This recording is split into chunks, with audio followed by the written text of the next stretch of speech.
اللهم صل على محمد وعلى آل محمد كما صليت على إبراهيم وعلى آل إبراهيم إنك حميد مجيد. اللهم بارك على محمد وعلى آل محمد كما باركت على إبراهيم وعلى آل إبراهيم إنك حميد مجيد. أعوذ بالله من الشيطان الرجيم. بسم الله الرحمن الرحيم. أو كالذي مر على قرية وهي خاوية على عروشها قال أنى يحيي هذه الله بعد موتها فأماته الله 100 عام ثم بعثه قال كم لبثت قال لبثت يوما أو بعض يوم قال بل لبثت 100 عام فانظر إلى طعامك وشرابك لم يتسنه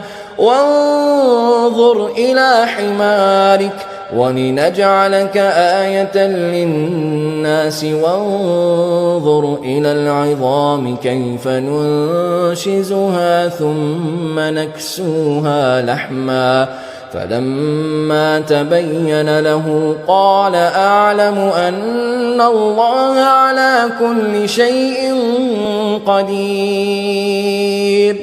اس سے پہلے ہم آیت الکرسی اور اس کے بعد اگلی آیت اللہ ولی الذین آمنوا پڑھی، اس کے بعد علم تری الی الذی حاج ابراہیم، جس میں ابراہیم علیہ السلام کا مکالمہ ہوا نمرود کے ساتھ. ان تمام آیات میں اللہ تعالیٰ کا تعارف بیان کیا جا رہا ہے، اللہ کی طاقت، اللہ کا اختیار، اللہ کا تعارف بیان ہو رہا ہے.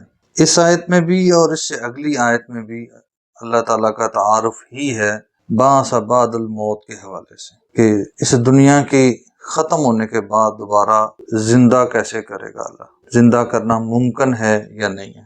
ان دو آیات میں دو انبیاء کا ذکر موجود ہے. اس آیت میں کون شخصیت ہیں اس کا کوئی واضح ثبوت موجود نہیں. اس سے اگلی آیت میں حضرت ابراہیم علیہ السلام کا واقعہ ہے جو ان کے نام کے ساتھ ذکر ہوا. او کالذی، یا اس شخص کی طرح، مرہ جس کا گزر ہوا، علی قریۃ ایک بستی پر، وہی خاویۃ اور وہ اوندی پڑی تھی، علی عروشہا اپنی چھتوں کے بل، مطلب وہ تباہ ہو چکی تھی، اس کا وجود ختم ہو چکا تھا. قال، عرض کی، انا یحیی ہذہ اللہ، انا کہاں سے، یحیی زندہ کرے گا، ہذہ اس کو، اللہ اللہ تعالی، اس بستی کو اب دوبارہ کیسے زندہ کیا جا سکتا ہے، بعد موتہا اس کی موت، تباہی بربادی کے بعد، جب اس کا وجود ہی ختم ہو گیا تو دوبارہ کیسے زندہ ہوگا. فاماتہ اللہ، پس اللہ نے اسے موت دے دی، 100 عام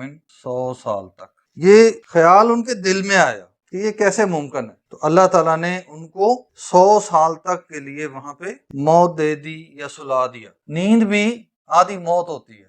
ثم بعثہ، پھر اس کو اٹھا لیا. قال، اللہ نے پوچھا، کم لبثتا، کتنی دیر رہا، یہاں پہ کتنی دیر گزار لی ہے. قال، اس نے جواب دیا، لبثت یومن، میں رہا ہوں، ٹھہرا ہوں ایک دن، یا بعض یوم، دن کا کچھ حصہ. قال، اللہ تعالیٰ نے فرمایا، بلکہ لبثتا، تو رہا، 100 عام 100 سال، تمہیں یہاں پہ 100 سال گزر چکے ہیں.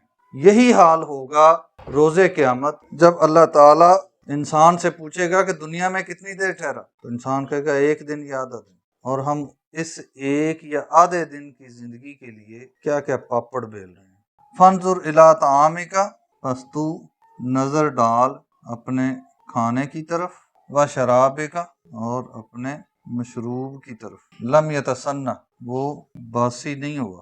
100 سال ہو گئے، کھانا باسی نہیں ہوا.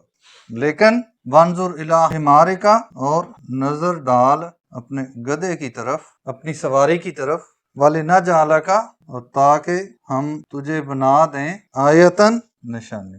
وانظر الی حمارک، اپنے گدھے کی طرف دیکھ، گدھے کی حالت کیا تھی؟ وہ آیت کا اگلا حصہ بتا رہا ہے کہ اس کی ہڈیاں بھی الگ الگ ہو چکی تھیں، جسم تو گل سڑ گیا تھا، ہڈیاں ہی الگ ہو گئی تھیں۔ تو اللہ نے فرمایا اس واقعے کو ہم لوگوں کے لیے نشانی بنا دیں گے، للناس، لوگوں کے لیے، وانظر الی العظام، اور اب دیکھ ہڈیوں کی طرف، کیف ننشزها، کیسے ہم ان کو اٹھاتے ہیں، یعنی کیسے ڈھانچہ بناتے ہیں ان کا، جو بکھری پڑی ہیں، الگ الگ ہیں، ثم نکسوها لحما، پھر اس کے اوپر گوشت چڑھاتے ہیں۔ تو یہ سارا مکالمہ اس شخصیت کے ساتھ ہوا اللہ تعالیٰ کا۔ تفسیر میں، تاریخ میں یا حدیث میں ایسا کوئی، ایون قرآن مجید میں بھی کوئی وضاحت نہیں ہے کہ یہ شخص کون تھے، وہ جگہ کون سی تھی۔ بعض مفسرین نے لکھا ہے لیکن اس کی کوئی دلیل موجود نہیں ہے، اور یہ غرض بھی نہیں ہے کہ وہ تھے کون۔ اصل اس میں جو سبق ہے وہ یہ کہ اللہ تعالیٰ نے اپنی طاقت، اپنی قدرت اور اپنے فیصلوں کا اظہار کیا ہے کہ